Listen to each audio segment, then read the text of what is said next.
en estos 45 minutos transmitir el rol de la inmunoterapia en primera línea en pacientes con mieloma múltiple. La verdad que es un campo súper interesante en estos momentos y en el que está habiendo grandes avances y espero poder transmitirlos. Y también espero que ahí en Colombia puedan emplearlos en el futuro. Vamos a empezar por una breve introducción sobre la importancia del sistema inmune y su destrucción o falta de funcionamiento en el mieloma múltiple y por qué muchas de las terapias que usamos ahora mismo en el mieloma múltiple pues son basadas en la inmunoterapia y por qué la inmunoterapia va a ser tan importante en el mieloma múltiple. Bueno, quería empezar diciendo que en 2011 se establece que las alteraciones del sistema inmune podría ser una de las hallmark o firmas del cáncer. Ahora ya, recientemente se ha vuelto a hacer una actualización de las firmas de generación del cáncer y ya totalmente establecida está la alteración del sistema inmune. He marcado aquí las que son muy importantes en el mieloma múltiple, como son la disregulación del metabolismo celular, la resistencia a la muerte celular, las señales proliferativas, la evasión de los genes supresores, la destrucción de ese sistema inmune y la inmortalidad y la promoción de la inflamación, que en el mieloma múltiple es muy relevante. Y aparecen unas nuevas hallmark, como son las que también en el mieloma van a ser muy importantes. Nosotros estamos trabajando mucho, por ejemplo, en el microbioma, en el mieloma múltiple, en el desarrollo del mieloma múltiple, pero también la reprogramación epigenética es súper importante en el mieloma múltiple. Hay algunos hematólogos muy importantes que dicen que el mieloma es una enfermedad de los enhancer, y también pues la plasticidad de las células y la senescencia. En concreto, en el mieloma múltiple, el sistema inmune está muy alterado, tanto el innato, como son los linfocitos T y las células natural killers, como la inmunidad adaptativa, que es evidente que está alterada porque la célula plasmática es la productora de las inmunoglobulinas. Y esta alteración del sistema inmune favorece la progresión, uno de los mecanismos que favorece la progresión del mieloma múltiple. O sea que el escape inmune es muy importante para que el mieloma múltiple pase de una fase de engas o mieloma asintomático a mieloma sintomático.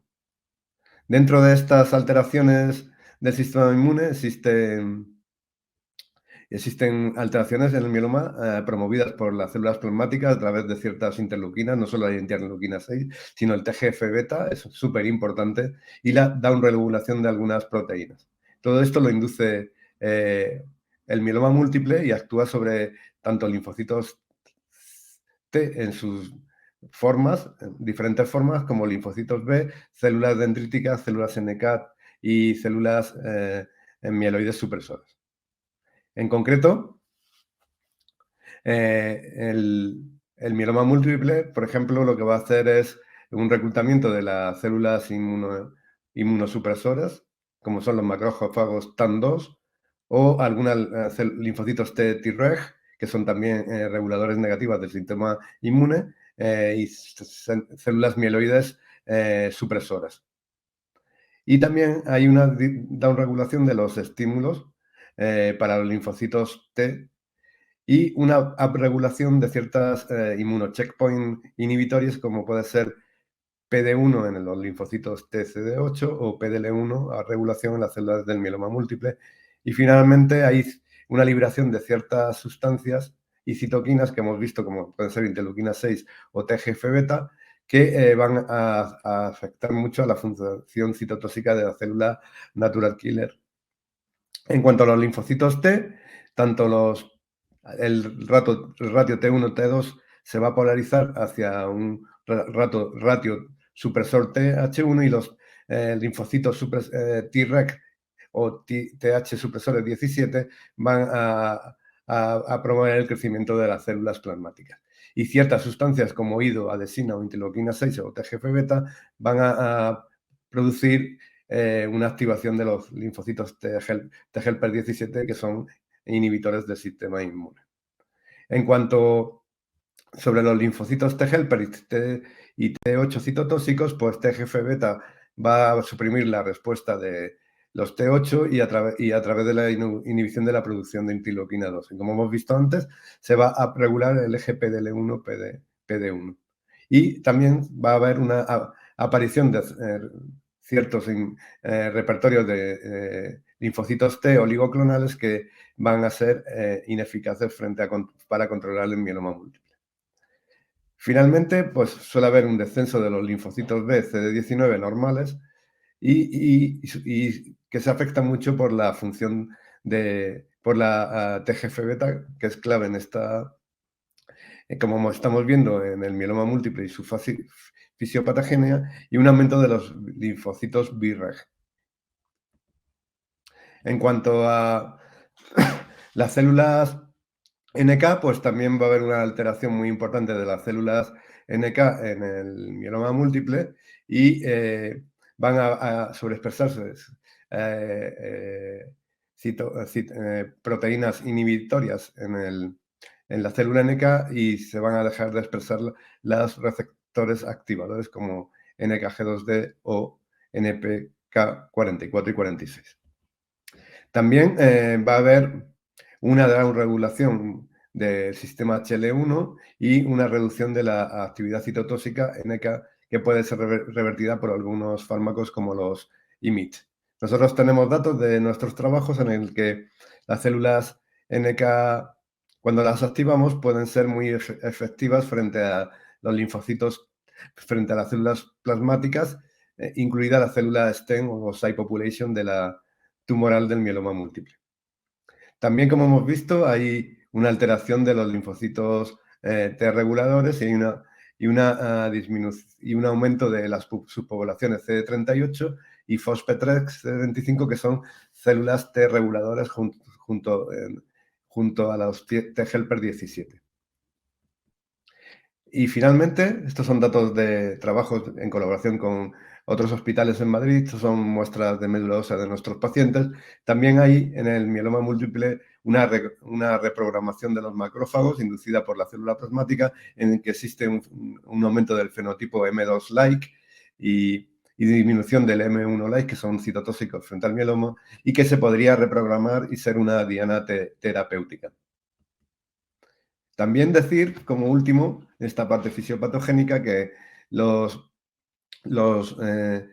igual que hay TILs, linfocitos infiltrantes de tumor, también existen MIL, que son linfocitos infiltrantes de la médula ósea y que son antígenos específicos, son linfocitos T memoria que sobreexpresan CXCR4 y que tendrían un potencial antimieloma y potencial en una futura terapia inmunoadaptativa. Cambiando de tema, ya empezando con tratamiento, puede decir que, no solo los anticuerpos monoclonales tienen efecto inmunomodulador o inmunoterápico en el mieloma múltiple. Existen pequeñas moléculas como por ejemplo, los IMiDs o los inhibidores del proteasoma, que también tienen un efecto inmunológico muy importante para controlar el mieloma múltiple. Y luego, evidentemente, todos conocemos las terapias CAR-T, que en el mieloma múltiple son especialmente eficaces.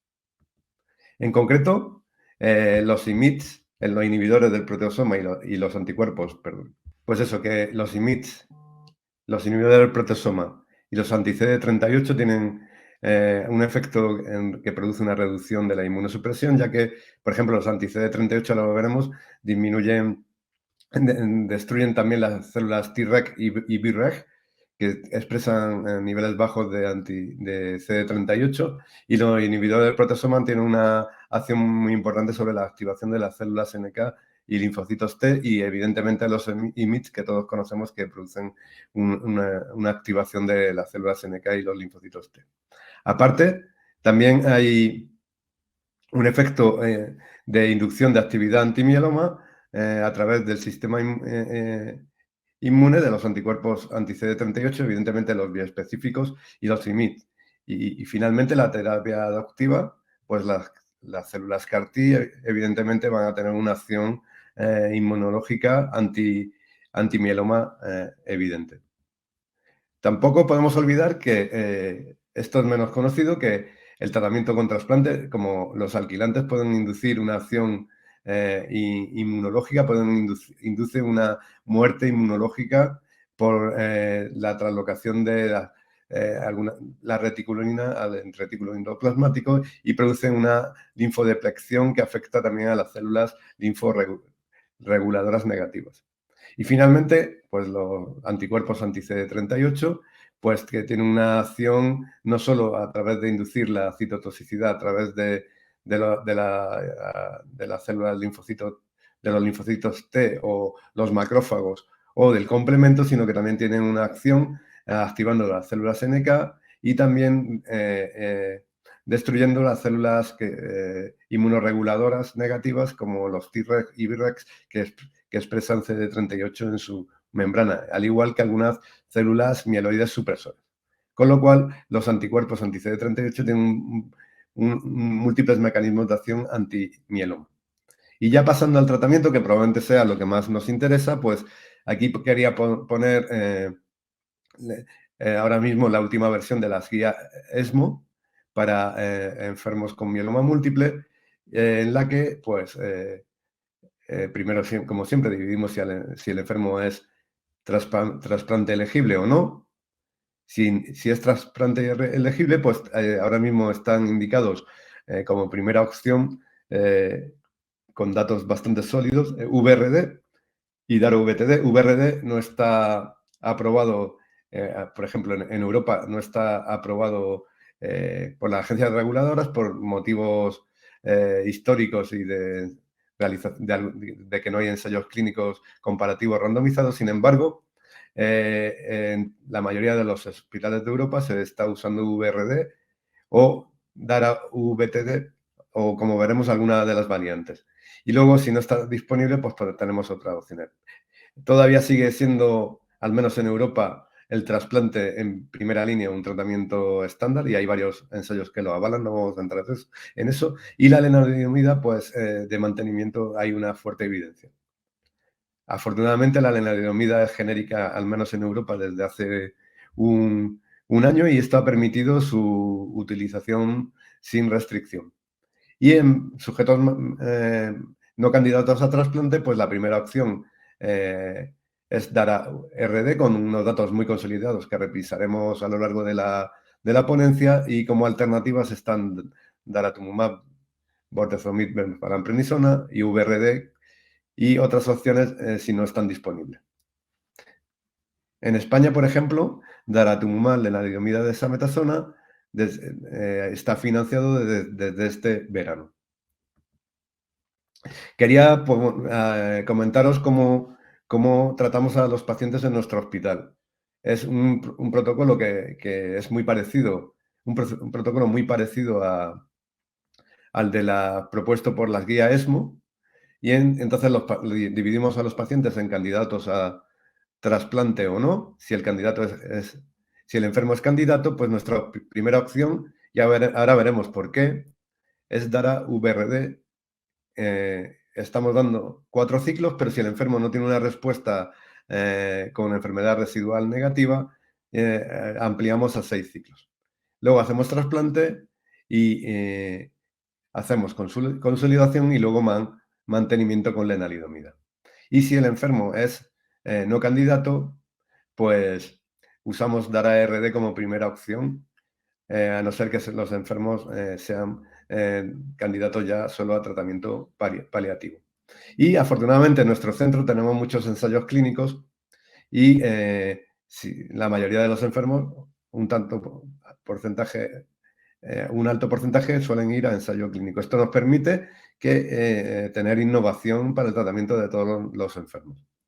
Esto es un poco más complicado porque solo quiero que lo veáis porque estamos también intentando dirigir el mantenimiento según los estudios de enfermedad residual y todo lo que hemos aprendido y Bruno previamente ha comentado. Pues vamos a intentar, en base al riesgo del enfermo, si tiene alto riesgo y a la enfermedad residual, individualizar el tratamiento e intentar optimizarlo.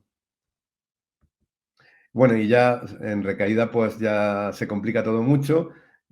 si tenemos ensayo clínico, siempre va a ensayo clínico, y si no, pues en función del tratamiento de inducción y de si es refractario o no, pues tenemos múltiples opciones. Quería repasar algunos datos. ¿Por qué usamos VRD en vez de VTD con talidomida? Pues tenemos datos muy consistentes del Grupo Español de Mieloma. Son datos comparativos, no es un ensayo clínico randomizado, que es el gen en la parte no es randomizado en la parte de VRD. Son datos comparativos históricos de el gen 05 frente al gen 12. Y vemos que los enfermos tratados con un VRD, que es un poco intensificado, en España usamos un VRD bastante intenso, 6 ciclos pre-inducción, los resultados son bastante buenos, con una tasa de respuestas de la inducción bastante alta, con más del 80, cerca del 90% de respuestas. Y la gran diferencia es la neuropatía. La neuropatía, que esto hace que la talidomida no la usemos, la tasa de neuropatía además no reversible, es altísima en enfermos con talidomida. Esto unido que el precio de la talidomida ahora mismo en España al menos es más caro que el de la talidomida, pues lógicamente pues nos ha movido a usar VRD como backbone de nuestros tratamientos, de nuestros enfermos jóvenes.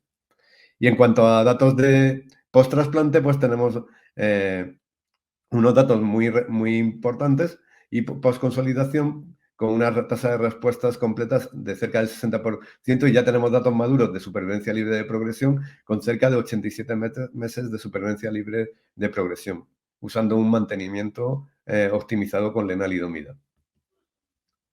Bueno, esto sería una comparativa de entre VTD y VRD de la respuesta, y como podemos ver, pues la tasa de respuesta es mayor y más profunda. Pasando ya a el nuevo paso que ha habido en el tratamiento del mieloma múltiple y la incorporación de la inmunoterapia con daratumumab o con anticuerpos monoclonales anti-CD38, está el ensayo Casiopea, en el que se compara a daratumumab VTD frente a VTD en la inducción y consolidación, y luego se vuelve a randomizar en el mantenimiento, a recibir daratumumab o observación. Este ensayo clínico ha sido ampliamente criticado por algunas partes de su diseño, por ejemplo, el del mantenimiento, pero sí que ha servido para decir que dara-VTD es muy superior a VTD en la inducción en los enfermos con mieloma múltiple, con un aumento de la tasa de respuestas y de la profundidad de las mismas, sobre todo de la profundidad de las mismas. Y además, esto es en todos los grupos de enfermos. Quizá en el que menos se nota es en el de citogenética de alto riesgo, pero esto es aplicable a todos los subgrupos de enfermos. Y esto se ha traducido pues, en una mayor supervivencia libre de progresión y una mayor supervivencia global para los enfermos de mieloma múltiple, con una PFS de 51 meses. De más de 60 meses. 51 meses en el grupo control. ¿Esto qué quiere decir? Quiero recordaros que VRD optimizado del Grupo Español de Mieloma tenía una PFS de más de 80 meses. Y bueno, y también destacar pues que los datos de neuropatía pues pues siguen siendo muy importantes, con una tasa de neuropatías grado 1-2, que es irreversible, del 60%. Y el siguiente paso, aunque es la comparación de daratumumab, Velcade, lenalidomida dexa versus VRD, el ensayo, solo tenemos datos del ensayo Griffin ahora mismo, maduros, pero hay un ensayo clínico muy importante que se está realizando por la European Leukemia Net, que va a comparar un fase 3, este es fase 2, que está comparando dara-VRD frente a VRD, y esperemos que en los próximos 2 años tengamos confirmación de estos datos, pero hay datos suficientes como para decir que dara-VRD parece ser más eficaz que VRD y no haya de excesiva toxicidad a los enfermos con mieloma múltiple. La tasa de respuestas es prácticamente del 100% tras todo el proceso de tratamiento, y y la tasa de remisiones completas es altísima, más del 90%. Y se ha traducido ya un aumento de la supervivencia libre de progresión en los enfermos tratados con la rama experimental. Además, aunque es un ensayo fase 2 y no está diseñado para eso, este aumento de la supervivencia libre de progresión es en todos los grupos, excepto en los grupos con más de 2 alteraciones citogenéticas de alto riesgo, o en los grupos que no han alcanzado una respuesta adecuada, que esto hasta cierto punto es lógico. También hay varios grupos, estos son en concreto trabajando con el otro anticuerpo monoclonal, con isatuximab. Por ejemplo, este es un trabajo muy importante también del grupo alemán, en el que se compara isatuximab anti-CD38 frente a VRD en enfermos con mieloma múltiple, y en el que hay datos preliminares en el que la tasa de enfermedad mínima residual negativa es muy superior en el grupo de ISA-VRD que en el de VRD, aunque todavía los datos no están muy maduros. En cuanto a la tasa de efectos secundarios, la adición de isatuximab sobre el VRD, pues sobre todo lo que produce es mayor número de eventos hematológicos y una ligera mayor tasa de infecciones. También hay datos, en este caso con KRD, DARA-KRD, del ensayo máster, un ensayo muy interesante, aunque es un ensayo fase 2 no randomizado, en el que se adapta el tratamiento en función de la enfermedad mínima residual y se concluye, bueno, la tasa de respuestas es impresionante, con una tasa al final del tratamiento de inducción en consolidación y trasplante de más del 82% de enfermedad residual negativa con alta sensibilidad, y se concluye que suspender el tratamiento de mantenimiento con 2 determinaciones negativas, en este caso medida por técnicas de diagnóstico molecular con NGS, pues es bastante seguro en enfermos con citogenética con una o dos alteraciones, con ninguna o una alteración de alto riesgo, pero que no es seguro en enfermos que tienen más de 2 alteraciones citogenéticas de alto riesgo. También hay otra tendencia, que es a intentar introducir tratamientos súper intensificados en enfermos de alto riesgo. Y hay dos ejemplos del ensayo clínico CONCEPT del grupo alemán, en el que identifican enfermos de alto riesgo basado en citogenética y firmas moleculares y estadio ISS plus, y tratan a los enfermos de forma muy intensificada con datos bastante prometedores, aunque todavía no muy maduros. Al igual que el grupo inglés, en el ensayo Optimum, en el que hacen un tratamiento súper intensivo. Estos enfermos son todavía de peor pronóstico porque incluyen enfermos con plasma cell leuquimia, también incluyen enfermos, no incluyen ISS2, y hacen un tratamiento súper intensivo, y luego hacen una comparación histórica con otro ensayo clínico realizado previamente. Todavía los datos son maduros, pero la tasa de respuestas parece ser bastante alta. En resumen, en enfermos jóvenes, la adición de daratumumab o isatuximab al esquema backbone, ya sea VTD o VRD o KRD, pues aumenta considerablemente la tasa de respuestas hasta ser el del 100%, y con una tasa de enfermedad residual negativa considerable, llegando a ser casi del 80% en el estudio máster. Respecto a enfermos mayores o no candidatos a trasplante, pues el estándar durante algunos años fue VRD, basado en el estudio SHOP. Lo que pasa es que este ensayo también ha sido muy criticado porque incluía enfermos mayores y jóvenes, no candidatos y candidatos, y cuando realmente se analizaban los enfermos mayores, pues se veía que la toxicidad era alta y el beneficio en supervivencia libre de progresión y global era limitado. Por ejemplo, la tasa de toxicidad pues era bastante alta. Para eso también se diseñó un tratamiento que se llama VR Lite, que usa dosis reducida de lenalidomida, especialmente de esa metasona, y se usa el Belcade en pauta semanal, con una supervivencia libre de progresión considerable, alcanzando una tasa del 42% de 42 meses de supervivencia libre de progresión, que es muy alta, en enfermos mayores, con una tasa de respuestas muy alta del 86% y de VGPR del 66%. Y ya vamos a pasar en mayores a la adición del daratumumab. El primer trabajo fue el uso de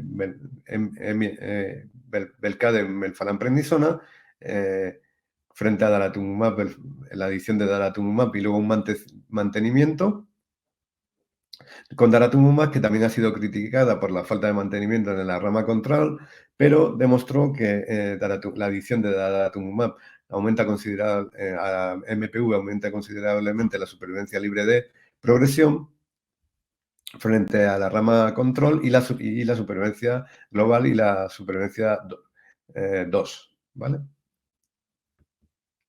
Y además aumenta la supervivencia global, como he dicho previamente. En cuanto a la tasa de infecciones, pues de discontinuaciones fue baja en las dos ramas. Daratumumab parece que no añade más toxicidad, excepto que tiene probablemente más toxicidad hematológica. Y finalmente, pues quería hablar de mayores del estudio que ha servido para la aprobación de daratumumab, lenalidomida dexa en enfermos mayores, en el que se comparaba en la rama experimental con lenalidomida dexa y la adición de daratumumab en la rama experimental. Es el estudio MAYA. Eran enfermos mayores, incluía también enfermos con mayores de 75 años y algunos no demasiado fit. Y los resultados han sido bastante importantes porque han demostrado que tanto la adición de daratumumab aumenta la supervivencia libre de progresión considerablemente, alcanzando más de los 60 meses de supervivencia libre de progresión sin trasplante, unos datos impensables hace años, y además aumenta la supervivencia global, la adición de daratumumab. Probablemente algunos de estos enfermos no vayan a recibir nunca más una segunda línea, dada su edad y la evolución de la enfermedad. Bueno, también decir que los resultados son en todos los análisis de esos grupos son beneficiosos en todos los subgrupos, incluidos los de genética de alto riesgo y los enfermos mayores de 75 años. En cuanto a toxicidad, pues como en el resto de estudios con anticuerpos monoclonales y MITs, aumenta la tasa de neutropenias y anemia, pero sobre todo neutropenia y el riesgo de infecciones, con lo cual tenemos que tener especialmente cuidado con estos enfermos en este sentido.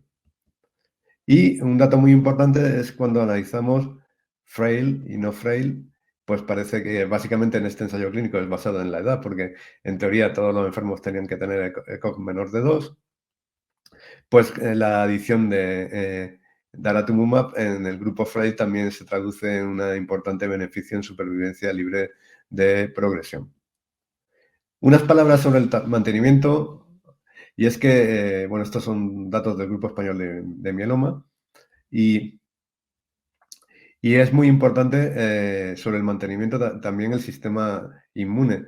No quería hablar mucho del mantenimiento, pero en este estudio se demuestra que los enfermos que tienen un fenotipo inmunológico favorable, que tienen más linfocitos B especialmente normales, pues tienen, aunque sean enfermedad residual positiva, probablemente sean capaces de controlar el clon tumoral. Y ya para el futuro que nos espera, pues nos espera grandes avances muy prometedores.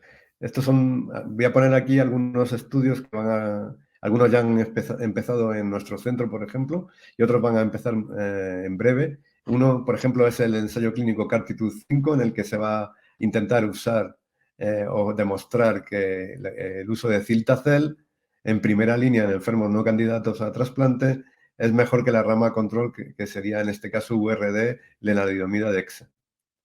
Este ensayo está en reclutamiento. Nosotros hemos incluido 10 enfermos y probablemente los resultados estarán en 3 o 4 años. Y veremos qué va a pasar, pero nosotros somos muy positivos. Y luego el ensayo CARTITUDE-6, que se está a punto de abrir en Europa, es un ensayo que creo que va a ser definitivo, que es un ensayo de la European Myeloma Network, en el que se va a comparar Dara-VRD, que sería probablemente el tratamiento estándar dentro de 2 o 3 años, frente a Dara-VRD con infusión de Cilta-Cel, de CAR-T, y luego un mantenimiento. Y en la otra rama, pues sería trasplante, o sea, sería comparar trasplante frente a CAR. Ya digo que el reclutamiento se espera que empiece este verano. Y luego también, pues acabamos de empezar este estudio también en primera línea, en el que se está añadiendo a daratumumab un anticuerpo biespecífico, en este caso teclistamab.